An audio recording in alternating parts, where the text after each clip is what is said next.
Yeah, so me and Morgan look like we just know our shit. Welcome back to the Untrained Podcast.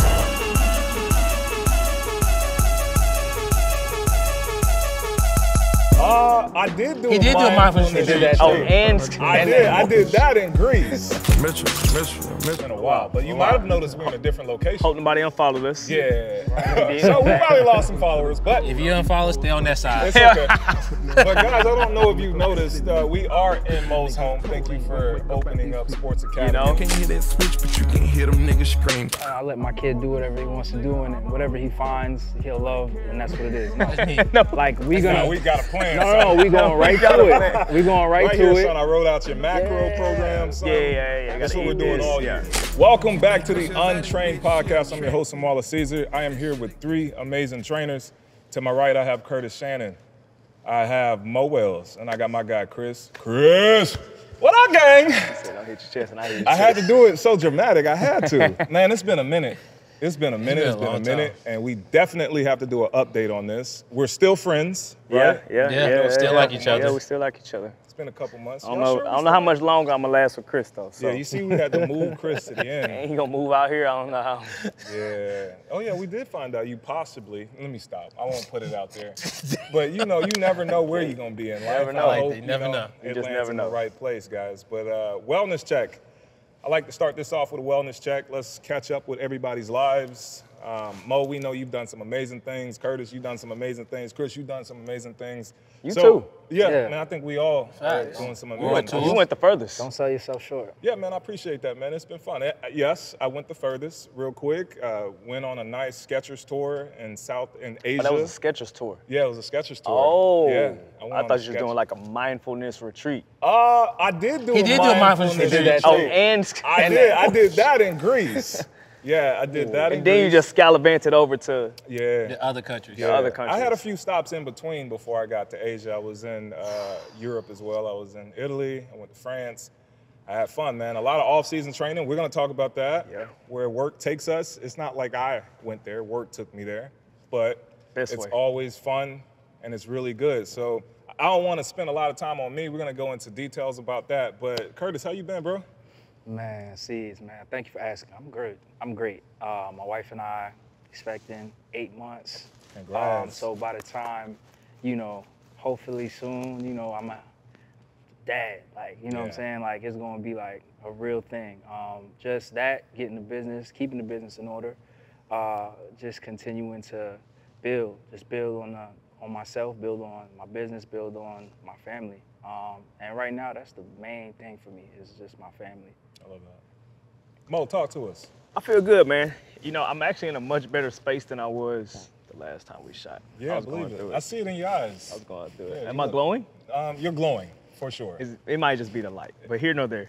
I feel good, man. Had a eventful summer, eventful fall coming up, winter as well. So business is good, personal life is good. Can always improve though, so we're still working in that arena, but everything is, I'm not gonna say balanced, but we're in a good space, right? We're in a good space to move forward, I think there's ebbs and flows in life and everything we do, so we're at a good spot right now. Can't Love it, complain, bro. Can't complain. Chris, tap in with us. Man, I'm solid. I feel like I've experienced a lot of unique events this last, 4 or 5 months. And it's brought some things to, reality that without your, your family, you ain't really got much of anything. Bro. True. So you got to keep your health. You got to keep the main thing, and you got to be able to focus on what's important when the time is there. Like you can put focus into, your job. You can put focus into making money or focus into like whatever outside noise that you have going on around you. But the main thing has to be the main thing, and that's taking care of home. I love that, Home guys. turf. Home turf. Starts Protected. there first. Well, I'm excited about this episode, guys. It's been, oh my gosh, it's been a while. But you might have noticed we're in a different location. Hope nobody unfollowed us. Yeah. So we probably lost some followers, but If you unfollow, stay on that side. it's okay. But guys, I don't know if you've noticed, we are in Mo's home. Thank you for opening up Sports Academy. We are I'll send out an here invoice, in don't trip. Dallas, and this facility is amazing. I went on a tour with you today. It's a one-stop shop. They have everything in here. If you're an Same. athlete, if your kid's an athlete, definitely want to get them out here. You want to see Mo. Thank you for the crib. You know We what made I'm ourselves saying? very MTV. comfortable. Welcome to my crib. You know. We'll give y'all a little tour. in Yeah, we case y'all have wanna to see it. definitely give you guys a tour. But let's get into the episode. Today we're going to talk a little bit about the Olympics and that experience because we have an Olympic coach here. Congrats. Now, I want to know, before we even go into the details of that, are you walking different? Are you talking different? You know, I'm Yesterday's- even keeled, man. You know, never too high, never too low. I Okay. tried to have that same attitude while I was over there as well. You get some moments, you know, I feel like we all get into spaces where some moments are just like, dang, I'm really here, huh? Yeah. How'd that feel? Like when you got the news, when you saw, and tell the world, like you went with who? Alayasha Johnson. Coming through on the inside, Alayasha Johnson. Every little thing that I've ever done has come to fruition today. It's been a week, a journey, some years, and Just please don't step on the lawn. Hey, is you ready? 100-meter hurdles, Team USA, track and field. In Europe, they call it Lele? athletics. Yes. Young Lele. Got to do a little side quest ventures with USA basketball as well. Okay. So, which was really dope. But my primary reason for being over there was USA track and field. That's why I got the credential. And it was an amazing experience. Obviously, if you watched any of that, the track and field portion was crazy. I thought Olympics That shit was was epic. the track and field alone was amazing. Yeah. It was I felt like I watched more of track and field than I've ever done. 100%. My patriotism was amazing. Yeah. Yeah. They did a Strong. great job with the marketing leading Yeah. up to the Olympics too. They did though. a really so, fantastic you job. know, no matter who you are, they did a great job with it. And this was a real kind of dominant performance from the Oh USA. yeah. No, especially we in showed track up and field. showed out. I know some other people didn't really do what they supposed to do from other countries. They ain't got nothing to do with us. I knew it was gonna be like a good show when I saw like Brian come out there holding the flag. His hairline was like perfect. Yeah, I just it's knew. just filled in. Even if it was It's filled raining in. and the hairline my didn't God. move, Still I there. was like, Tough. You got $1 billion. You better have a Yeah. good hairline. oh, it's about to be a good Olympics. Yeah, no. He ain't playing around right now. Wherever he went to, I need to go to his barber to whatever he's doing. Or Progress, not perfection. That's all it's Hey, look, about. man. That's slow. it. You know, my Yes. barber's still hitting me with enhancements and stuff. So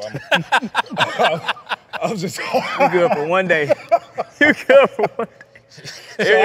I need that If you was in a natural ceremony and it's raining, yeah, you cook. It's cold. Don't let it be sweaty Oh, anywhere you for go. real, I'm already out here sweating.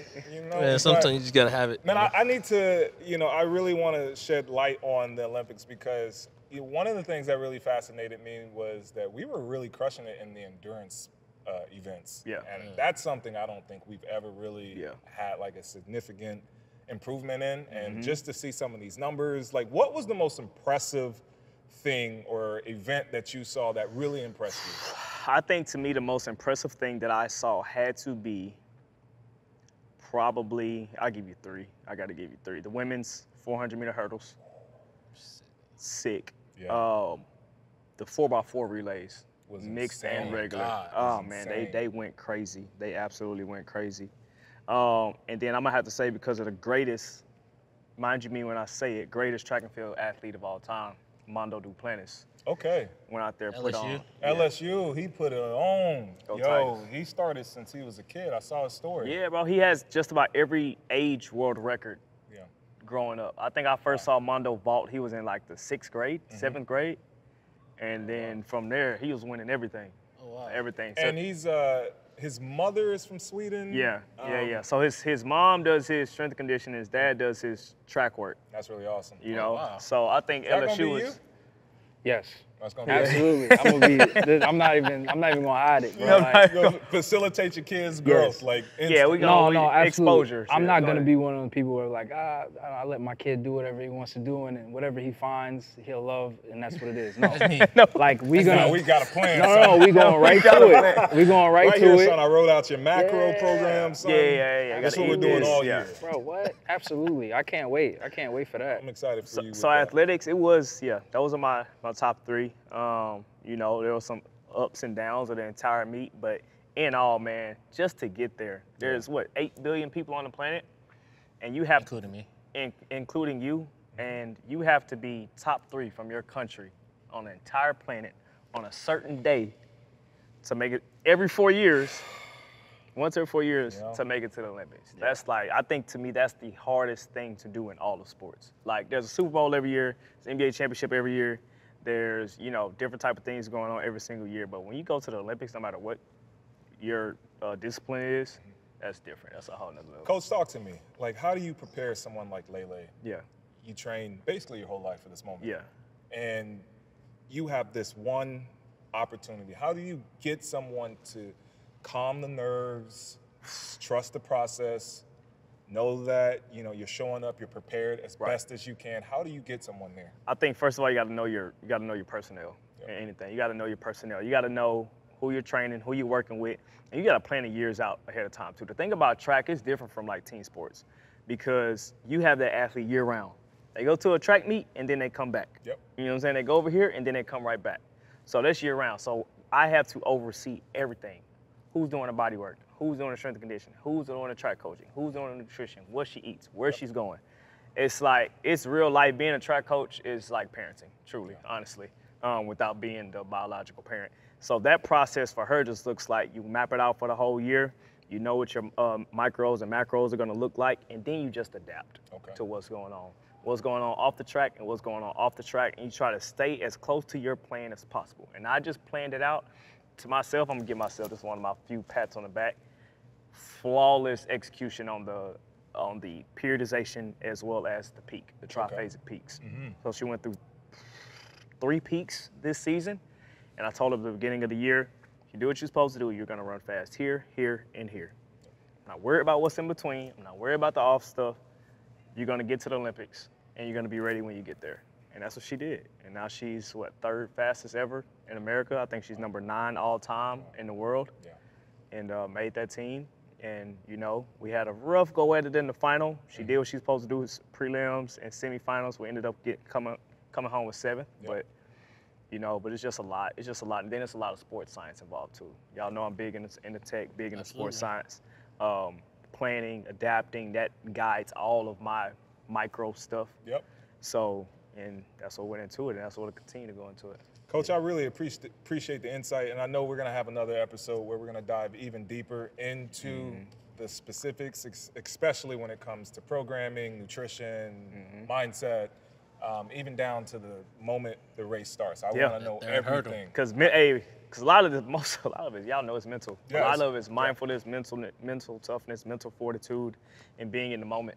You know, you got to think too. It's another hurdle, no pun intended, just making the team in that high of an emotion and locking back in to go compete at the Olympics. I think that's an untalked about thing because, but you just make the Olympics. No matter what sport you're in, you got the call or you run your race and you cross that finish line and you know, bro, I just made them. And you're on that high. But you know in 3 weeks, you got to get back on the line. You know, so there's a period of that, and as a coach and as a leader, you got to know how to manage those emotions too, to not crush the excitement, but still encourage, you know, development and improvement. What are we looking for 2028?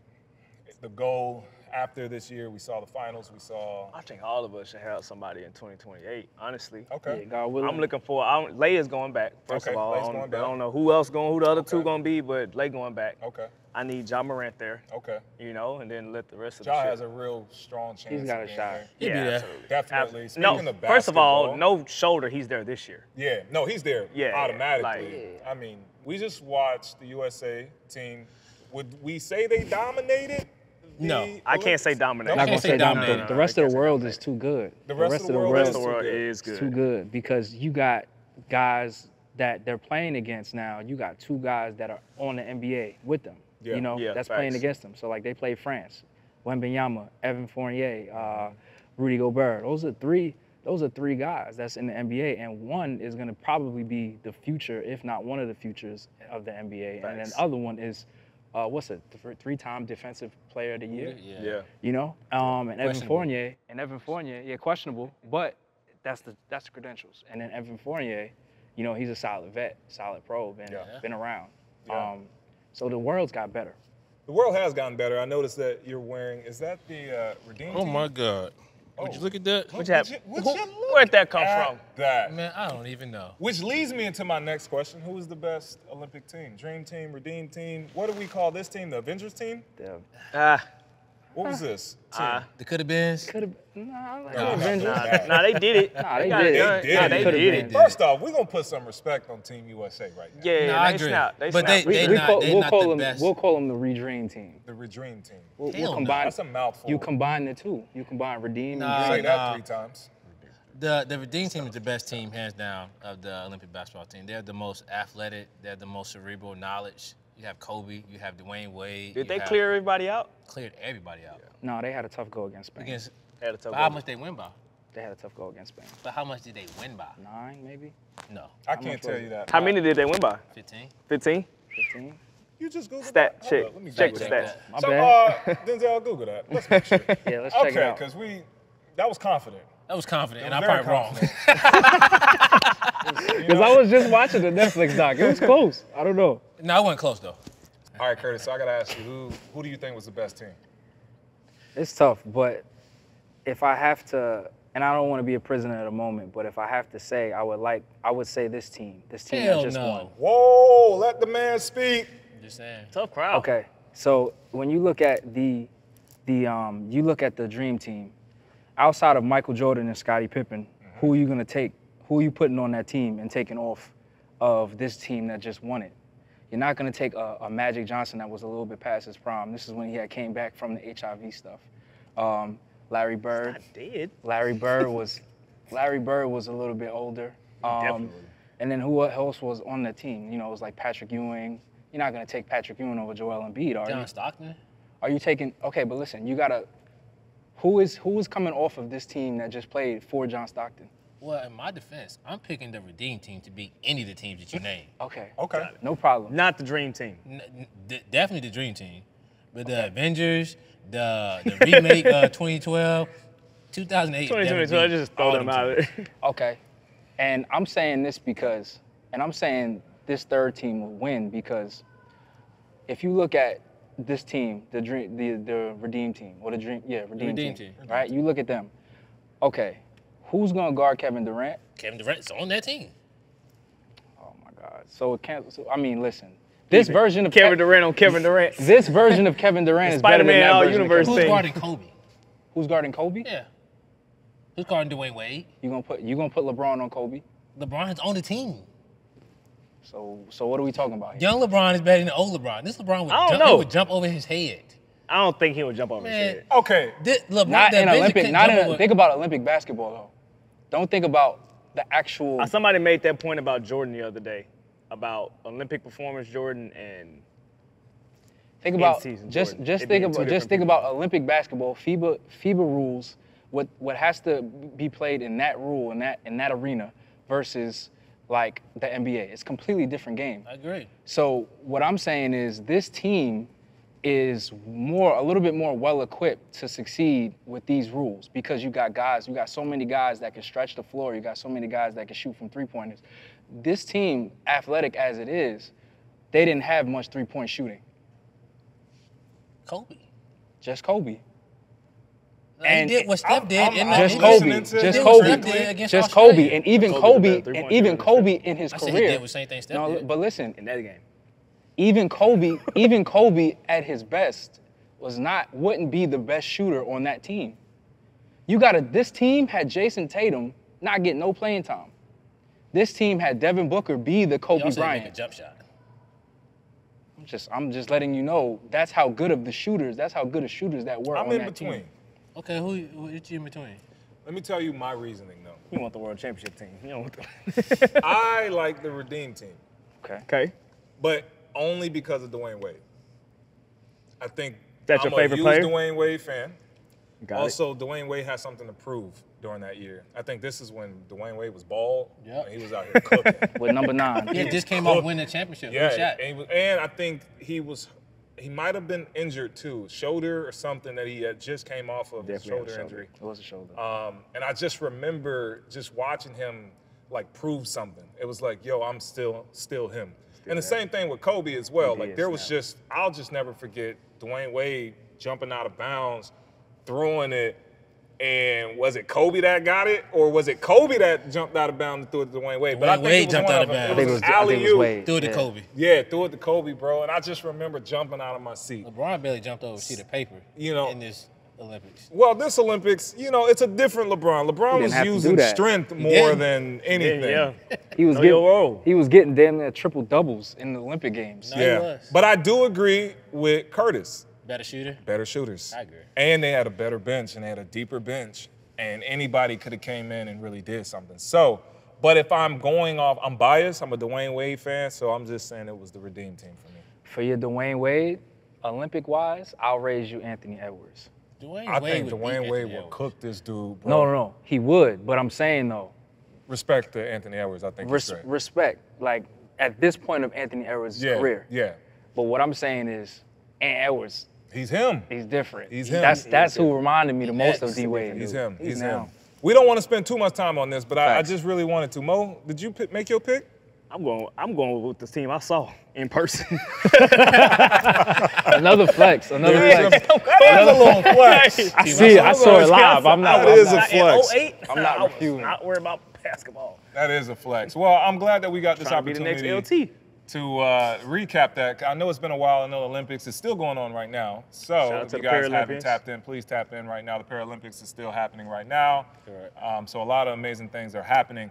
Let's talk off-season because we're kind of closing up on off-season. We're getting ready to go into the preseason training camp and all that stuff right now. So I know Mo and myself, we've been part of the rehab process of the clients that we work with.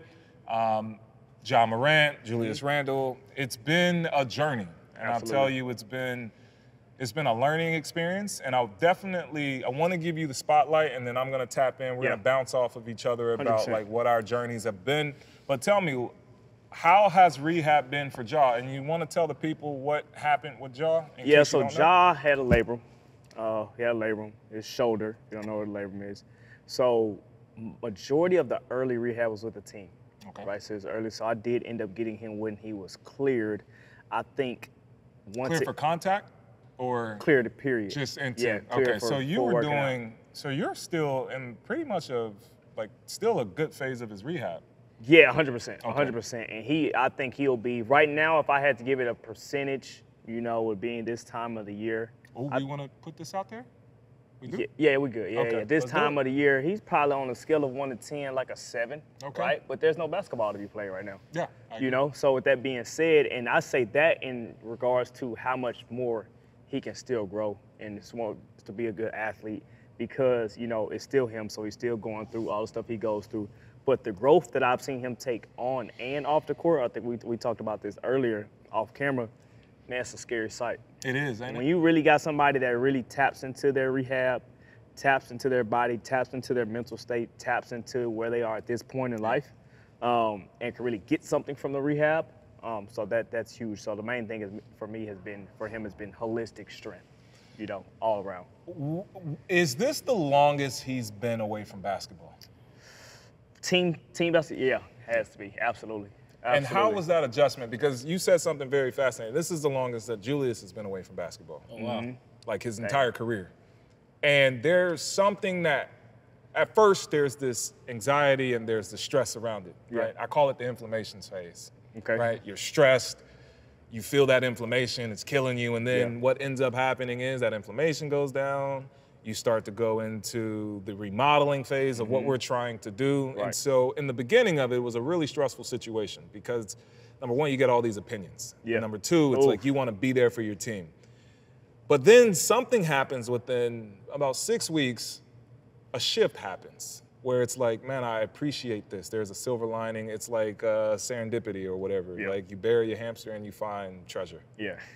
I just make that up, yeah. whatever. So We're going to roll with the it. point I'm trying to say is it's like they found something special out of this because I've noticed that Jew has enjoyed the process more. Yeah. He's enjoyed just the training that we've been able to do. This is the longest we've been able to train for a consistent amount of time. And boy, that makes a huge difference. Huge, yeah. And so I've noticed that once you go through that, there is something that clicks and you see a better person, a human.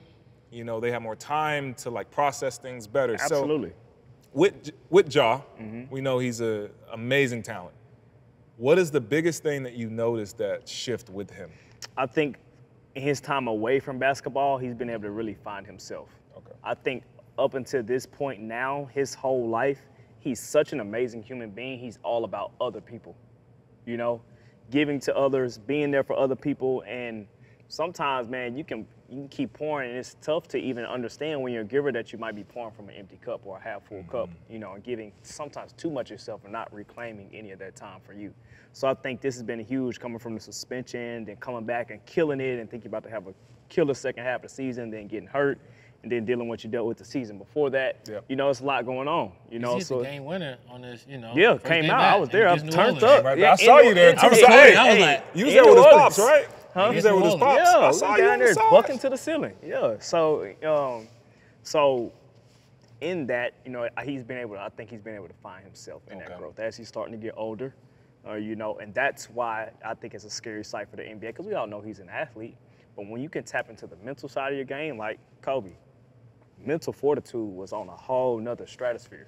You know, when you can tap into that side of who you are and really knowing yourself, it gives you so much clarity on and off the court, and tied in with alien athletic features. Oh, bro.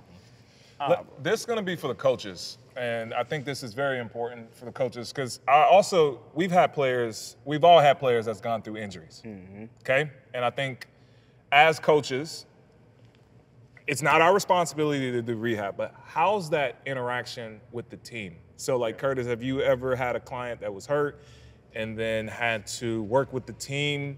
What was that dynamic like? Or same thing, whoever wants to jump in, I want to know, what is the process, right? When do you get the sign off to put hands on them? Do they assign you some of their rehab? Do you feel confident? Do you feel like that is in your area of expertise? Yeah. That's Also, interesting. That's a great. I really would love to know. Anyone want to chime in? Yeah, sure. yeah. I can jump in and talk about that. So, from my experience, the best thing I get to do is work with some of these great people, right? So, from a team setting, or even from a more so like an outsourced setting, but they're kind of like called upon by the team, and you get to work with these people. And my experience is, I get them when they're either at that end phase or never really like during the phase, right? I get them with an end phase, similar to what Mo had with Ja. And the biggest thing is, we talk about kind of looking at the greatest level of peak performance and the greatest level of just physical capabilities, and then everything that we do is reverse engineered from that. So essentially, if let's just say it's jumping at the highest extent, jumping at the highest level, being able to do explosive things. We start with different type of variations and progressions, whether that's surface progressions. So surface progressions can be a pool. Start off in the pool, then you go to trampoline, then you go to the sand, then you go to grass, then you go to turf, then you start to do things on hardwood. You start from the ground up, like literally, whether it's mechanical, or whether it's mechanical loading, or whether it's with gravity. In terms of, let's just say, I have a guy who's, we're trying to get him to improve jumping again from maybe an Achilles or maybe a knee injury. What we would do is, you know, whether we would work on either mechanical loading, whether that's shortened ranges of motion until larger range of motion are, you know, tolerated, or what we work on is changing and manipulating gravity. You do that with the pool, and then you can also do that with like an Ultra G, or you can also do that with a shuttle MVP. So doing those things and being able to start from the very, very floor, and then just working their way up to a point of where they are at a position where they're ready to do more things, where it's a little bit more organized chaos. And then once the organized chaos happens, then we start to let them out until we just allow the chaos to come, but we control the chaos by just the time constraints. So like, for example, you can go play, you can go do what you need to do, but you're on minute restriction. You got 20 minutes, you got 30 minutes, and that's it, right? And that's the way that you kind of like start from the ground up, and then progress them into the point of where they're able to go full go with no issues. Okay. And this is obviously really dependent on the part of the season of where they are and the part of their training of where they are as well. Rehab. And so Absolutely. what we talk about progressions and regressions, that's going to be very important in any type of rehab. I know with Julius, there were some benchmarkers that we wanted to hit, especially before we can progress him to certain things like reactive drills and things like that. But the main thing for this summer is getting benchmarkers on his isometrics of his internal and external rotation, just getting him strong in those positions. Then long levers, short levers, we want to make sure that you're strong in those positions as well. We work on a lot of different stability. We obviously going to do a lot of stability in different planes and different vectors, and obviously different types of resistance to either it's gravity or if it's friction, however type of resistance we're going to use. Once we get to these benchmarks, then we progress. We either might throw in, obviously we're not going to do any overhead because Julius and Ja had a labrum. So overhead is something that we want to take out of the book. We want to take away any type of bench pressing, all those things. We want to get into some rows. We want to get into things that are going to stabilize the scap. These are benchmarkers that we want to have. Early on, where you putting this in at? Like if I'm, because I've experienced rehab at different points. So like for me with Ja, where I got him at, I was able to go ahead and go into certain overhead movements. Okay. And that's just from a range of But it motion depends on standpoint. where he was. Yeah, Right. 100%. So, you're not doing that within week 2. Hell no. Right? So definitely, go So ahead. to that, most of the guys that I get come right out of the water. Hey, Right out of the that's grease. different because I don't get them right out of the water. Like right out the grease. Like soon as they hurt, I get a call. I'm like, damn. Yeah, because we even collab. Yeah, Yeah, a few yeah, we times. collab. And this is a different, and I want to hear that approach because I've never had anyone So fresh from the an first, the first 72 hours of an injury is normally the most time where there's not much you can do, Right. but consult. So Okay. that is the time where you do a lot of talking, a lot of research, calling different facilities. And do you want to calling different explain to doctors. people why, and we know this, but do you want to explain why there's not much that you can do at this point? We I talked mean- about it a little earlier. It ain't much you can do it depends on when the injury happened. If it happened this season, the team won't allow them to do much from a private sector standpoint. So not letting me come in, and even though I am consulting, they're not gonna let me come in and figure out, all right, look, this is what's wrong and this is what's right. Because they are the asset of the team.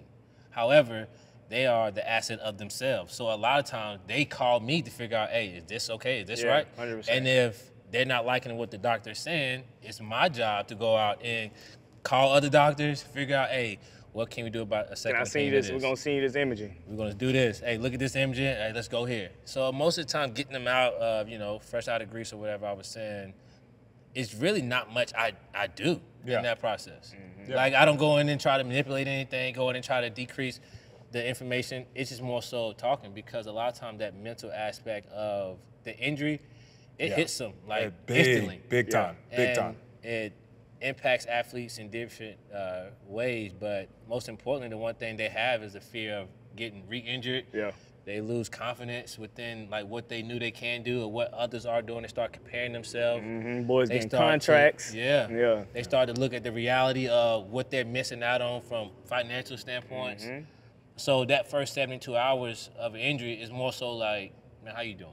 Yeah. Like getting around them, talking to them, trying to figure out ways that you can not add stress to their life and figure out who's around them that's going to be catastrophic for their recovery. Yeah.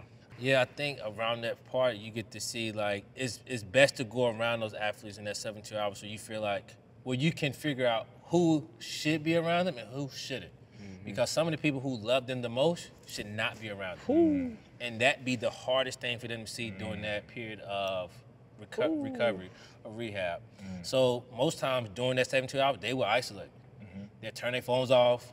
They'll go missing, go MIA, go, they don't want to talk to the team. They want to talk to people that are, like for me, like want to talk to them, see what's going on. It's more like, hey, call so-and-so to talk to them. And so-and-so be the person that's either the issue. Like, you don't need to be I don't need to be talking to you. I don't need to be talking to you. You don't even know what's going on. Yeah, and so it's really that structured piece. So those first 72 hours, even the first week and a half, like I just kind of give them their space without giving them space. Yeah. Like I don't say how you doing, I more so say what you doing. Yeah. because asking how you doing is a question that's going to lead to a feeling that they don't want to feel. Yeah. What you're doing is going to give me the clues and context that I need to figure out what I need to do to implement in the strategy of what's going for rehab. 100%. So if they say, man, if I say what you're doing and you say, man, I'm just watching TV, I'm going to give you a show to watch. Yeah. Okay. So I can enhance that mental fortitude. If you say, man, I'm just chilling here, you know. If you say, man, I'm just smoking, or I'm just doing some things that are, you know, probably shouldn't be here. Trying to keep my mind together, I'm gonna say, who you smoking with? Yeah. Because that's gonna give me the clue who I need to talk to. Because in those moments of vulnerability, when you are, you know, I hate to segue off of this. I hate to segue, but isn't it legal? It is legal, and I don't think they test. But it's not legal in 50 states. But isn't it, the NBA doesn't care? Are we talking about the same smoking? So, yeah, we talking about the same smoking. Mary Jane. Lay off the weed. So in the process of them going through their grieving periods, you are against them? No, absolutely not. Okay. But the point that I'm making is I like to figure out that if athletes say they're smoking, I want to know who they're smoking with. Because that's the person they're going to express their vulnerability with when they're having those moments of self-medication, you'll call it. And I would ask them questions to prowl and figure out how they really doing. Yeah. Or what are they talking about? What are some of the signs that we may be missing or that we're not picking up on? Yeah.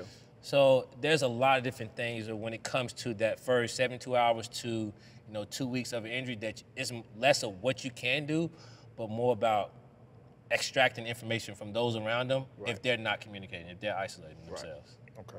The mental part is the biggest aspect that I'm hearing more than anything. And it's all about the environment. Especially early on. Yeah, I highly agree. I think, I call it a grieving period, but I do think the first two weeks, it's like, or maybe week, you're in a weird headspace. Yeah, absolutely. Then you get out of that headspace, you realize I got to recognize I got to get back. I'm a professional. I got to get back to work. The work is going to be the work, okay? But the biggest thing is the mental aspect of it and keeping them progressing, moving them forward through the training, through the redundancy of the training as well, because I'm sure Jaws like, gosh. Damn, dude. Tired of testing. More isometric. I'm tired of this isometric hold. I'm tired of this. Shit shaking. And the programming is the same thing. You don't change the programming during those phases. Exactly, and you're probably in this phase, depending on wherever their progression is. Yeah. Maybe about 4 weeks. It could be longer, depends on maybe less. So it is redundant. It is. And it's hard.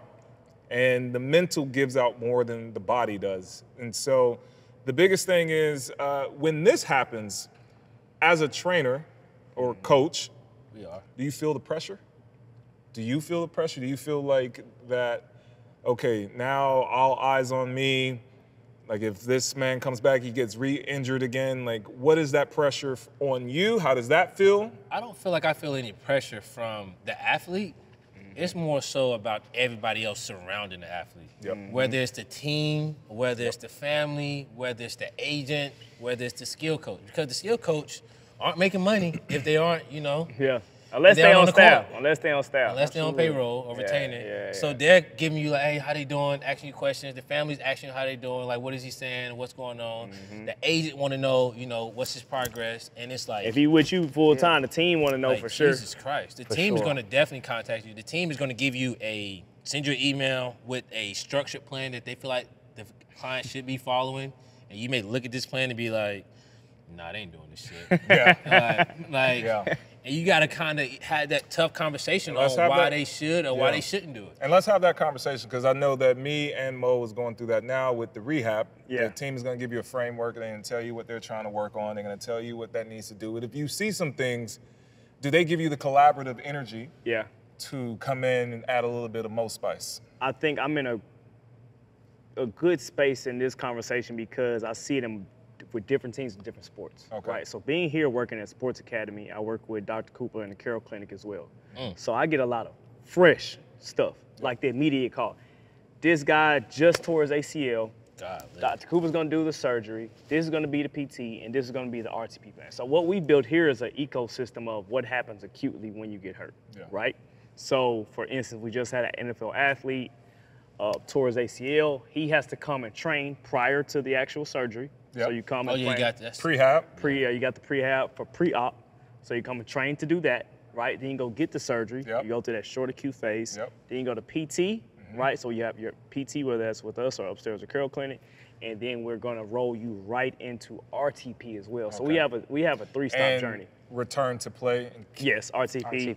Return to play. So what that means is you're getting a surgery there, you're coming downstairs or staying upstairs and doing your rehab, and then you're coming to a RTP specialist or another trainer that's gonna do the rest of your body. Okay. Right, Come so see me. it becomes a 3-hour day or so, which is also important for the mental of these athletes because it gives you less hours of the day to worry about it or do other stuff. You're engaged in getting better. And then we have a guided recovery practice that we do with the athletes. So that happens immediately. Or you can have the job situations. With this ecosystem, we don't get a lot of pushback with the teams, depending on the teams and depending on the athlete as well, because that matters.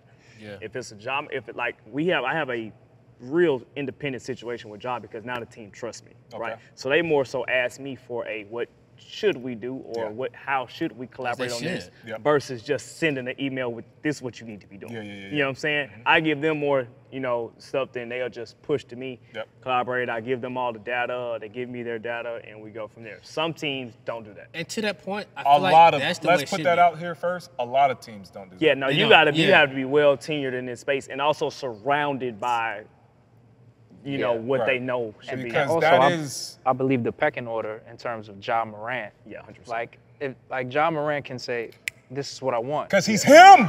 You get what I'm saying? Sorry, I had to let that echo. So that He's him, bro. So that with a combination of a great establishment, At the same time, if Ja had if he had a trainer of less stature and less, because you him. we them. Facts. Then the team wouldn't be as eager to let their star walk out there and go train. Because I remember early on in my career, I got pushback. Yeah. Right? Jaguars, Giants, different teams. I got pushback until I sent them back their product. And then that's when I started building rapport with these teams and getting less questions. And then coming here, having an outstanding staff, working with Dr. Cooper, working with Brian McCall and everybody else we have here, that you don't get much feedback. If you get any pushback, it's on the price. But if it's a star athlete, they don't care about the price anyway. They just want them back on the field. Especially when That's good to know because the price of their rehab, the team covers. Yeah.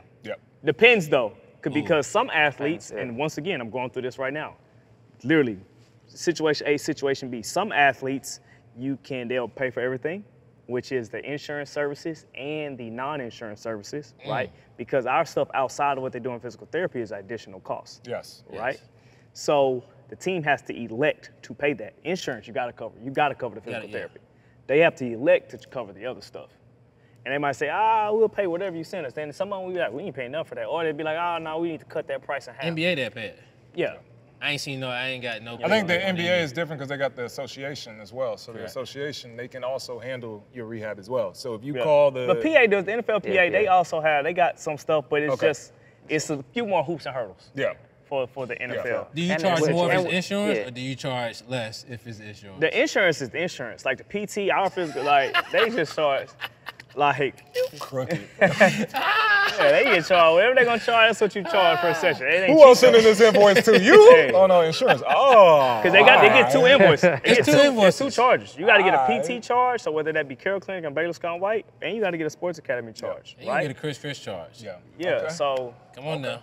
As we're wrapping this up, we're going to wrap this up in a little bit. But you guys, I think the most important part about this podcast is that we are trainers. We're here for the trainers. And I think it's very important. What we're trying to do is help trainers. We're trying to help entrepreneurs, anyone that's in the field. Right. And I had the opportunity last year. I was here at Sports Academy, and I was here watching with Julius for his rehab. And I had an opportunity to look at this turf, and I saw this trainer. Didn't know her name at the time. And I saw her Always somebody watching. Cooking. You never know. Yeah. When I tell you she was cooking, bro, I was like, yo, she had a group of 50 dudes in here, man, just cooking. And I had the honor of recently meeting her. And obviously you know her very well because she is one of the people that work here. And I wanted to introduce her. Her name is Ursula. What's up? Yo, gang. What's up? Uh-oh, what's this? Oh. All right, now. Oh, hold up. Curtis, We ain't got no handshake. That's my twin. Let her in. Guys, That's it. we had to do that. Man, I think it's really amazing what you're doing in the space. Let's be honest, there are not a lot of women that are in the space and that dominate it and take up and actually fill up the space. And watching you and your presence was really amazing.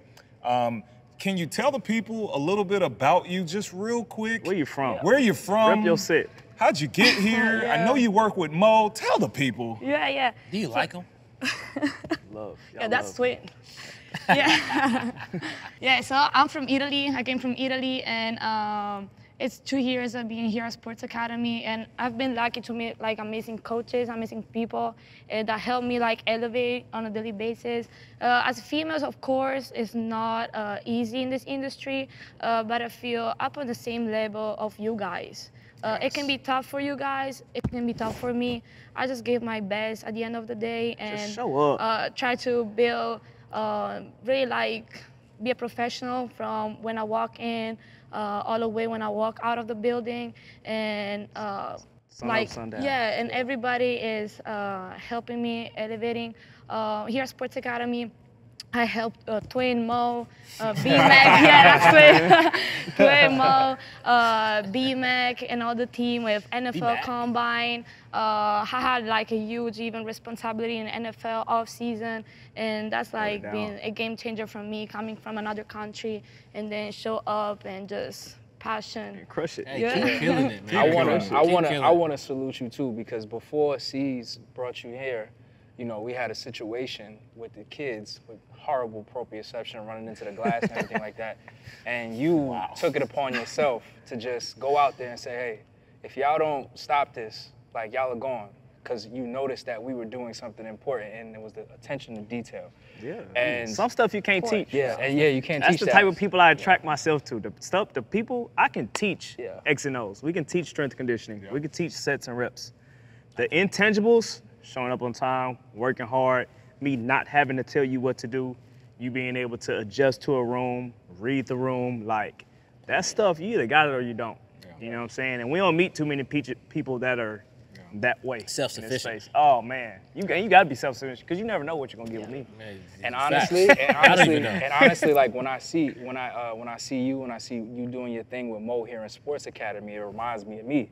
It reminds me of like where I came from, you know, just because Mo was a person that gave me an opportunity, and I did what I could with it. I did the best job I could, and not to say that I'm anywhere further than anybody, but like you keep doing your thing, and the sky's the limit for you, you know. Yeah, Nice. yeah. Big you. Ursula, do you want to share your Instagram? Of course, Ursula Heyner. You can find my IG, and Real simple. yeah, Boom. that's the story. We'll definitely put a little URSULA. tag You put down there for URSULA, she gonna pop up. Or just go on my Instagram. Ladies, Yeah, if you are a trainer or coach, We PT, support you. whatever you are in the field, be Find people to look confident. up Remember, it's just all about hard work. It's really how you show up. It's those intangibles as well.